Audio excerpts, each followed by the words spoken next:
I didn't expect anything unusual the night I met George. It was just another late shift dragging into something heavier than exhaustion. The kind where your body keeps moving, but your brain feels like it's running a few seconds behind everything. I'd been at the hospital all day, double shift, short staff, too many things going wrong at once. By the time I finally stepped outside, the air felt colder than it should have been, like the world had moved on without me.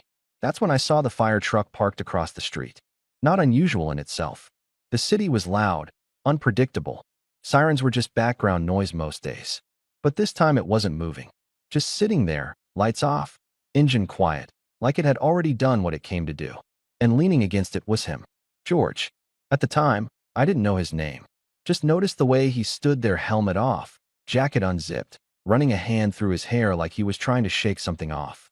He looked tired. Not in the same way I felt, but close enough that I recognized it. We made eye contact for maybe a second. Then I looked away, because that's what you do. You don't stare at strangers, especially not ones who look like they've just come out of something intense. But something about that moment stuck. Like we'd both clocked each other without meaning to. I started walking. Halfway down the block, I heard footsteps behind me. Hey, I turned. He jogged up just enough to catch me, slowing as he got closer. Up close, he looked even more worn down. Smudges on his face, eyes a little unfocused, like he hadn't fully come back yet. Sorry, he said, slightly out of breath. This is gonna sound weird. I raised an eyebrow. That's a strong opening. He huffed a quiet laugh. Yeah, fair. There was a pause. Not awkward exactly, just uncertain. Then he said, You look like you had a long day. I blinked. That obvious? A little, he admitted. I just came off shift too. Thought I'd say something before we both disappear into whatever comes next. That caught me off guard. Most people don't talk like that. Not to strangers. Not at night, on a random street, after work. I'm Benjamin, I said, before I could overthink it. George. We shook hands. Quick. Simple. But his grip lingered just a fraction longer than necessary, like he was grounding himself. Listen, he said, glancing back toward the truck, then back at me. I was heading home, but he hesitated, choosing his words carefully. You ever feel like going home right after a shift is the worst part? I let out a small breath. Yeah, actually. Exactly, he said, relieved. It's too quiet. Your brain finally catches up. I nodded. I knew that feeling too well. He shifted his weight, then said it casual, but not careless. If you don't feel like dealing with that tonight, you could come over. Just hang out. Wait it out a bit. I studied him. A stranger. A firefighter. Standing under a streetlight, asking me to come over like it was the most normal thing in the world. You do this often? I asked. Offer random guys a place to decompress? He smiled faintly. No. First time. Comforting. He laughed again, softer this time. Look, you can say no. Totally fair. He rubbed the back of his neck. I know what it's like, and sometimes it's easier not to be alone right after. There was no pressure in it. No weird undertone. Just honesty. And for some reason, that made it harder to walk away.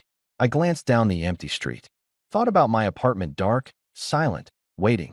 Thought about sitting there alone with everything I'd been pushing down all day. Then I looked back at him. Just hanging out. I clarified. Just hanging out, he confirmed. I hesitated for one more second, then nodded. Okay. His relief was immediate, but subtle. Like he'd been bracing for rejection and didn't quite know what to do now that it hadn't come. Cool, he said. Cool. My place isn't far. We walked side by side. Not too close, not too distant. The kind of silence that doesn't feel forced. Just two people existing in the same moment, both too tired to pretend to be anything else.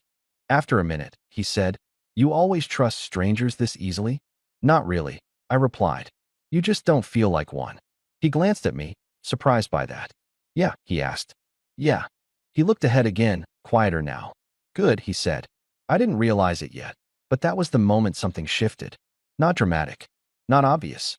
Just the beginning. George's place was exactly what I expected and not at all what I imagined at the same time. Small.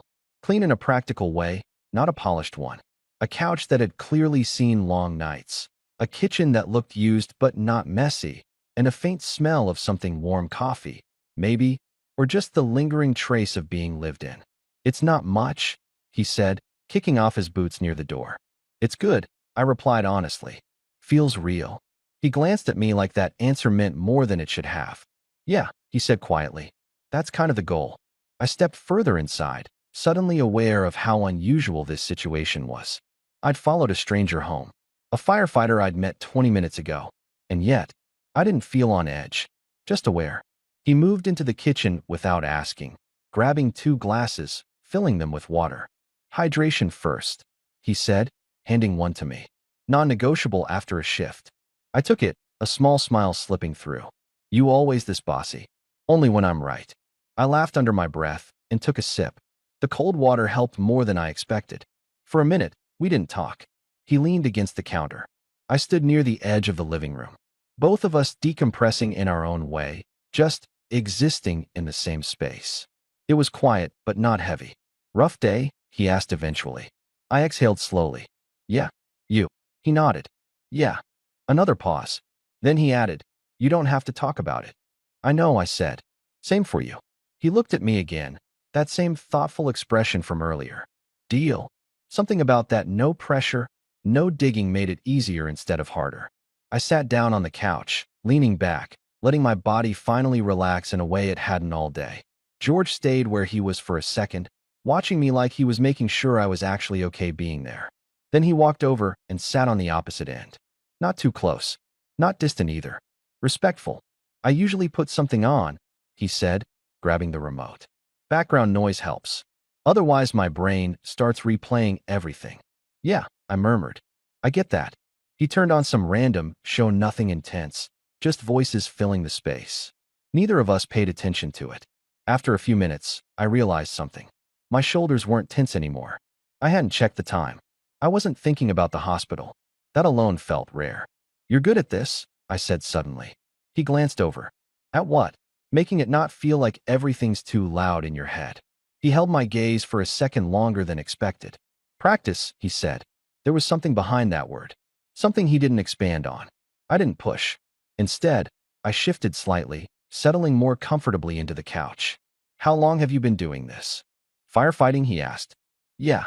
Couple years, he said. Long enough to know when not to go straight to sleep. I nodded. Same logic, different job. What do you do exactly, he asked. I hesitated for half a second. Hospital, I said. Long shifts. Too many people. Not enough time. That checks out, he said quietly. We fell into conversation after that, not deep, not surface level either. Just real. Small things. Work. Random stories. The kind of talking that doesn't feel like an interview or a performance. At one point, I caught myself watching him instead of listening. The way he spoke. Calm. Measured. Like he chose his words instead of throwing them out. Like he was used to being careful with himself, with others. You always like this? I asked. He frowned slightly. Like what? Present, I said. Most people aren't. He let out a soft breath. You don't get to be distracted in my job. That's not what I meant. He looked at me again, sharper this time. I didn't look away. For a second, something shifted between us. Subtle, but real. Then he broke it, leaning back slightly, running a hand through his hair. You're different too, you know, he said. I raised an eyebrow. Oh, yeah, he said. You didn't say no. I smiled faintly. Still surprised about that. A little. Me too. That made him laugh again, quiet, genuine. The room felt warmer now. Not physically, just easier. Time passed without either of us noticing. The show changed twice, neither of us keeping track. At some point, George stood up. Coffee, he asked. I hesitated. At this hour? He shrugged. We're already past the point of normal. Fair. I watched him in the kitchen, the way he moved, tired, but steady. Like routine was keeping him anchored. You do this often? I asked. Let people stay after your shift? He didn't turn around right away. No, he said after a second. Just you. That landed heavier than it should have. Why? I asked. He finally looked back at me. Because you looked like you needed it, he said simply. There was no performance in it. No hidden meaning. Just truth. And for some reason, that made it harder to breathe for a second. I looked down at my hands, then back up at him. Yeah, I said quietly. I did. The coffee machine hummed softly between us. Neither of us spoke. But the silence wasn't empty anymore. It felt like something was starting to take shape, slow, unspoken, but impossible to ignore. And for the first time that night, I realized I didn't really want to leave. I didn't notice how late it had gotten until the city outside went completely quiet. Not the usual distant hum, just still. George handed me the coffee and sat back down, a little closer this time. Not intentional enough to call out, but enough that I felt it. Careful, he said. It's strong. I took a sip anyway. He wasn't joking. Jesus, I muttered. He smirked. Told you. Do you drink this regularly, or is this a punishment?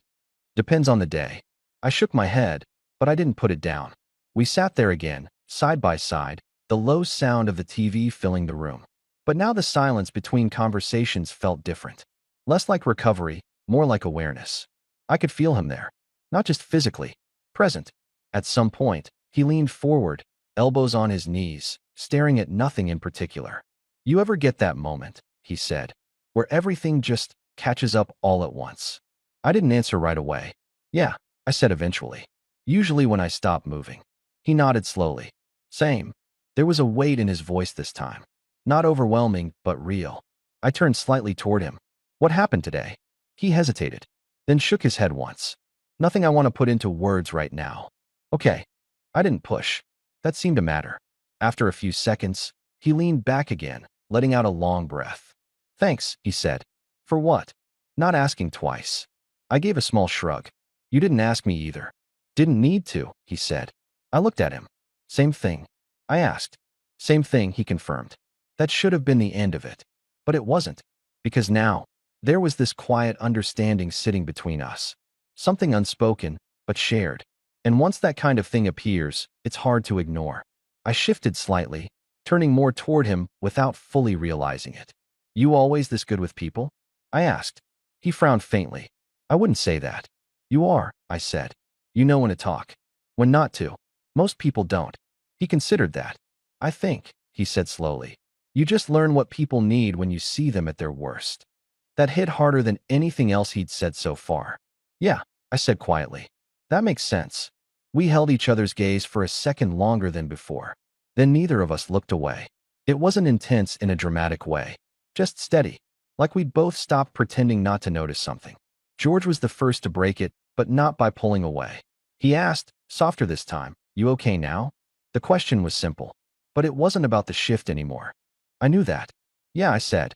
Better than I was. He nodded, like that mattered more than anything else. Good. Another pause.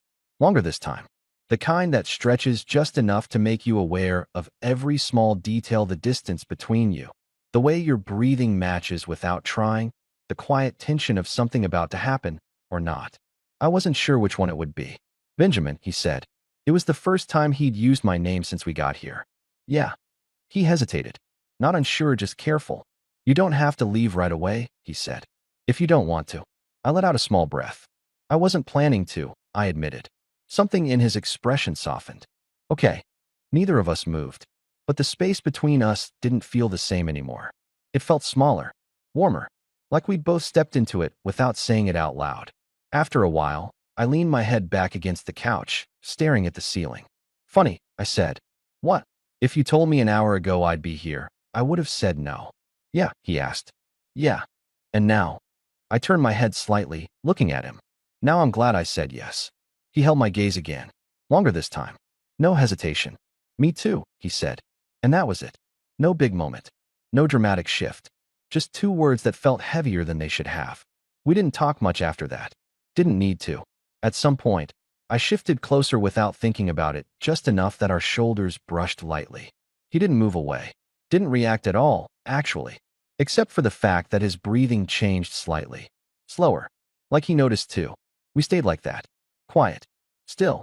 Comfortable in a way that didn't make sense for two people who had just met. And somewhere in the middle of that silence, I realized something I wasn't expecting. This wasn't just about avoiding being alone after a long shift. It hadn't been for a while. And judging by the way George hadn't moved even a fraction away, he knew it too. I don't remember falling asleep. 1 second, I was aware of the quiet, of George's shoulder lightly touching mine, of the soft background noise we'd stopped paying attention to hours ago.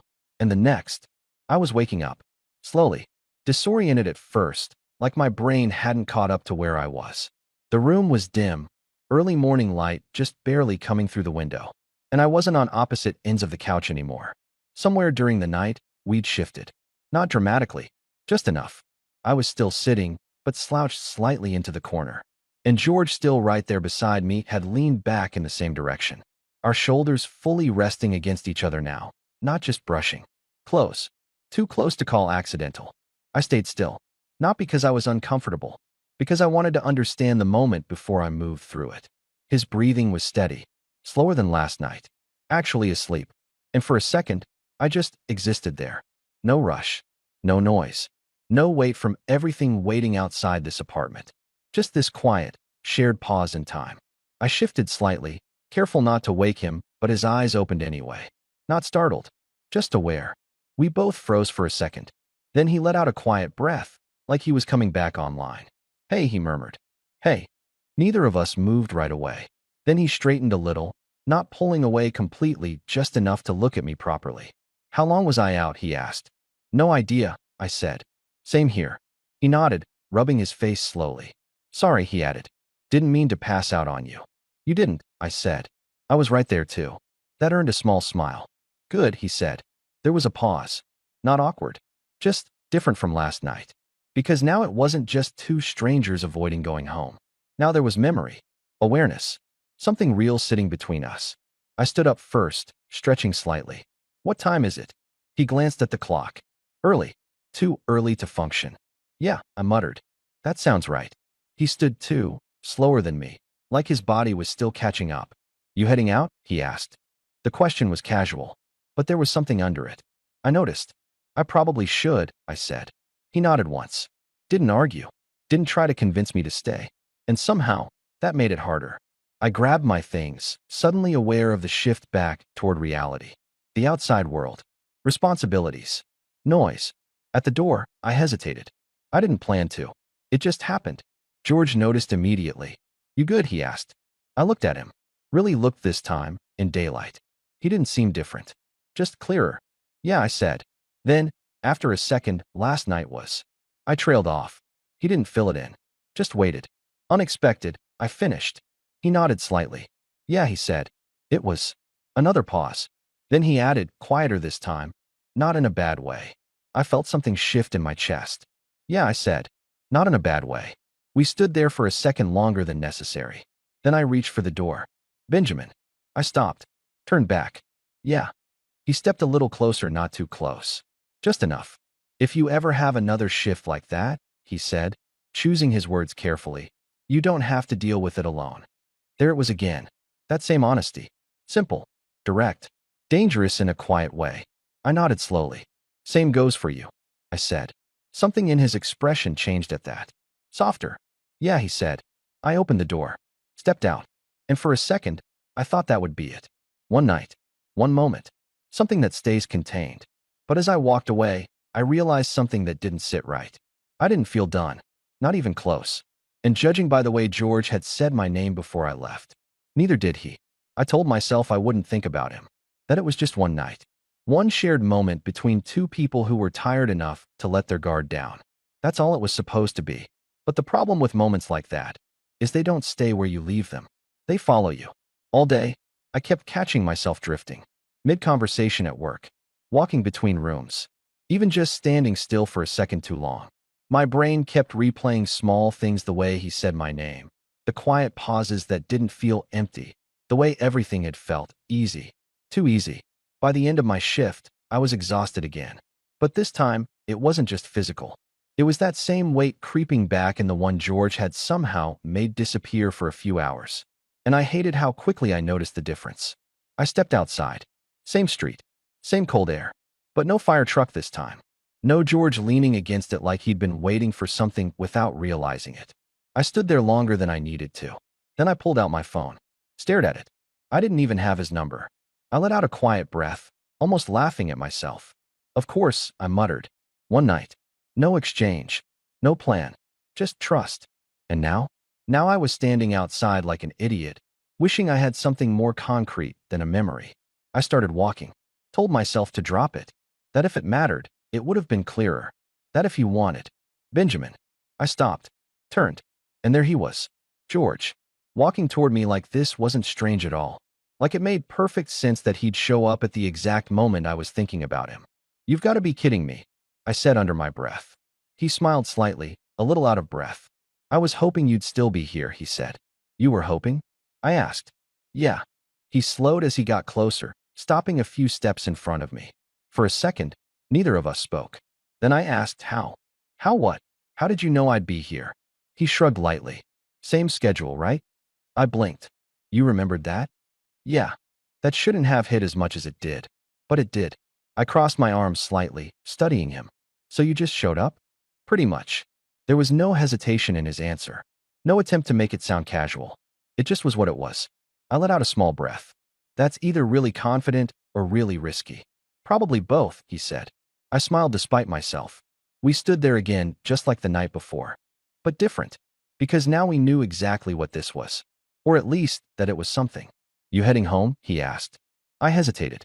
Then gave a half shrug. Was thinking about it. Yeah, he said quietly. Same. A pause. Then, you don't have to, he added. There it was again. Not pushing. Not assuming. Just offering. I looked at him. You do this often? I asked. He exhaled softly, almost amused. Second time in my life. Right, I said. I'm honored. You should be. I shook my head, smiling, but I didn't look away. And neither did he. You sure this isn't just about avoiding going home? I asked. He stepped a little closer. Not enough to cross a line. Just enough to make the space between us feel intentional. No, he said. That answer landed differently this time. Clearer. Good, I said quietly. Another pause. Then I added. Because it's not just that for me either. Something in his expression shifted, subtle, but real. Yeah, he asked. Yeah. We stood there for a second longer. Then he nodded slightly, like he'd made a decision. Come on, he said. Walk with me. Not come over. Not stay again. Just walk. And for some reason, that felt bigger. I fell into step beside him without another word. This time, it wasn't about not wanting to be alone. It wasn't about exhaustion or distraction or waiting for the noise in our heads to settle. This time, we were choosing it. We didn't go straight to his place. That was the first difference.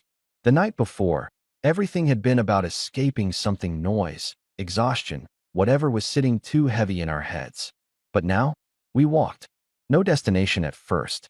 Just side by side, matching pace without thinking about it. The city felt different at this hour. Quieter, but not empty. Lights still on in random windows. The distant sound of traffic.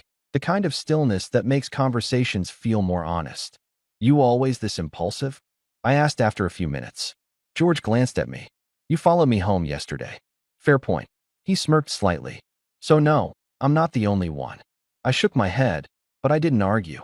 We walked another block in silence. Not awkward, just aware. Then he said, I didn't expect to see you again. I raised an eyebrow. You literally came looking for me. Yeah, he admitted. Doesn't mean I expected it to work. So what was the plan if I wasn't there? He thought about it for a second. Go home, he said. I studied him. That sounds like a bad backup plan. It was. That made me laugh quietly. There was something about how honest he was that made everything feel grounded. No games. No pretending he had it all figured out. Just showing up. I almost left, I said. He glanced over quickly. Yeah. Like 30 seconds before you showed up. He let out a breath through his nose. That's annoying. Timing's good though, I added. Yeah, he said. It is. We slowed as we reached a quieter street. Less traffic. More space. At some point, our hands brushed. Not intentional. Not exactly accidental either. Neither of us pulled away immediately. But neither of us reacted. Just let it happen. Then, naturally, we created a little space again. Not distance. Just enough to keep things from tipping too fast into something neither of us had fully defined yet. You ever think about how weird this is? I asked. All of it, he said. Yeah. He nodded slightly. A little. And I don't really care, he said. That answer came too easily. Like he'd already made peace with it. I looked at him again, more carefully this time. You don't overthink things, do you? I do, he said. Just not this. That hit. Why not? I asked. He slowed slightly, turning his head toward me. Because this doesn't feel like something I should overthink. There was no hesitation. No doubt. Just certainty. And somehow, that made me the one unsure for a second. Not about him. About how quickly this was becoming something real. We stopped at a crosswalk. The light was red, but there were no cars coming. Neither of us moved. You could still say this is a bad idea, I said. He looked at me. You want me to? He asked. No, I said immediately. That made him smile, small, but real. Then I won't. The light changed. We crossed. This time, when our hands brushed again. Neither of us moved away. Not right away. It wasn't dramatic.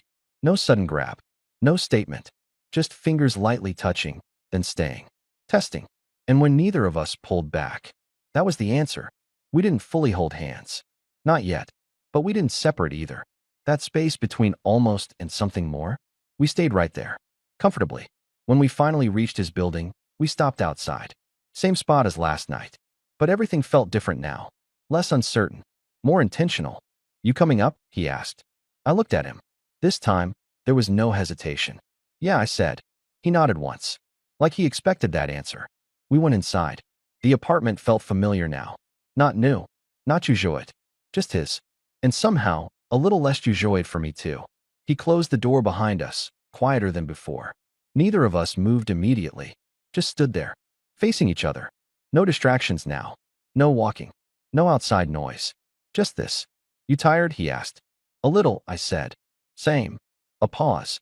Then, couch again, he added. I smiled slightly. Yeah, I said. Couch is good. We moved there without another word. Sat down. Closer this time. Not opposite ends. Not even a noticeable gap. Just rhythm. The TV turned on again, more out of habit than intention. But neither of us looked at it. Because now, the quiet between us wasn't about recovery anymore. It was about something building. Slow. Steady. And impossible to ignore. We didn't pretend anymore. That was the biggest difference. The first night, everything had been ostorojna. Measured. Like we were both testing how close we could get without tipping into something real. Now, we were already there. Not fully defined. Not labeled. But real enough that neither of us was acting like it wasn't. We sat on the couch, closer than before, no gap this time.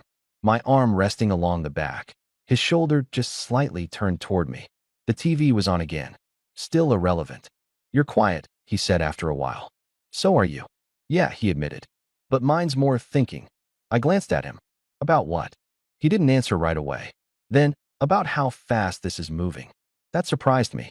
You don't seem like the type to worry about that, I said. I'm not, he replied. Usually. Then why now? He turned his head, meeting my eyes fully. Because this doesn't feel usual. There it was again. That honesty. It didn't come out heavy. It came out steady. And somehow that made it harder to ignore.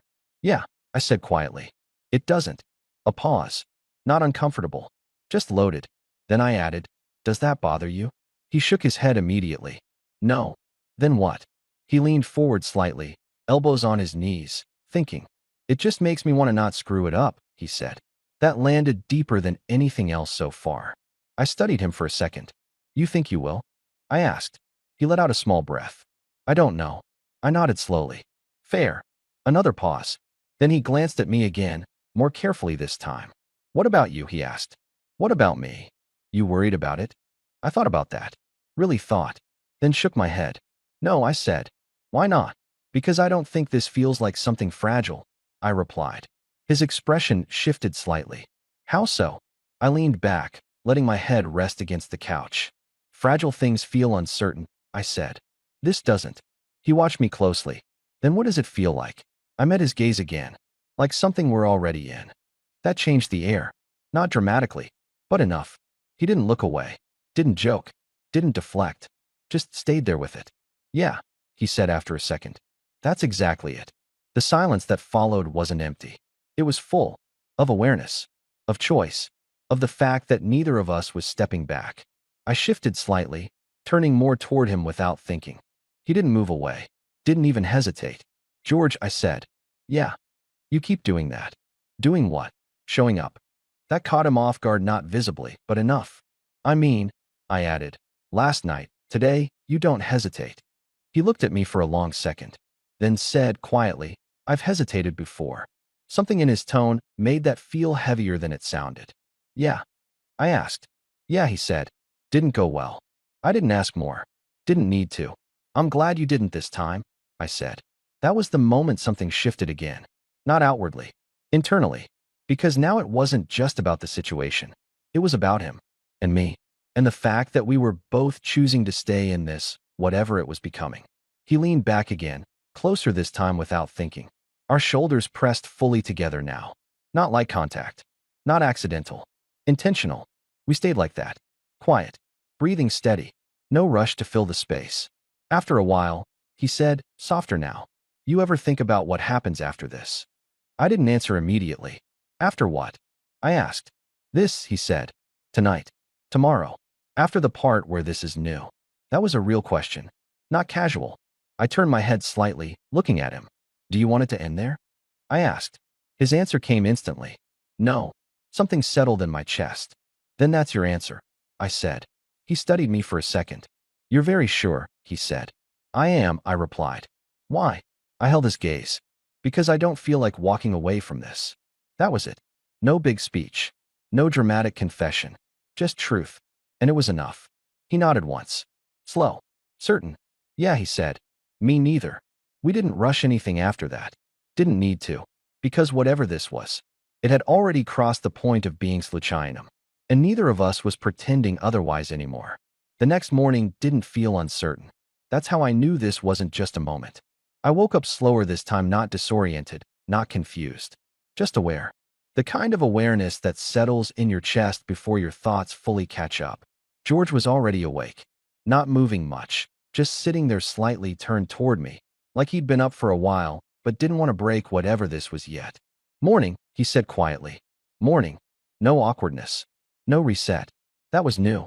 I sat up, running a hand through my hair, letting the silence sit between us for a second. It didn't feel fragile. It felt stable. You sleep okay? He asked. Yeah, I said. You? He nodded. Better than usual. I believed him. There was a pause. Then he added, more carefully this time. You still good being here? That question mattered. Not because I was unsure, but because he was making sure I wasn't staying out of habit. I looked at him. Yeah, I said. I am. Something in his expression relaxed, not relief exactly, but confirmation. Good, he said. We didn't rush to get up. Didn't jump into conversation.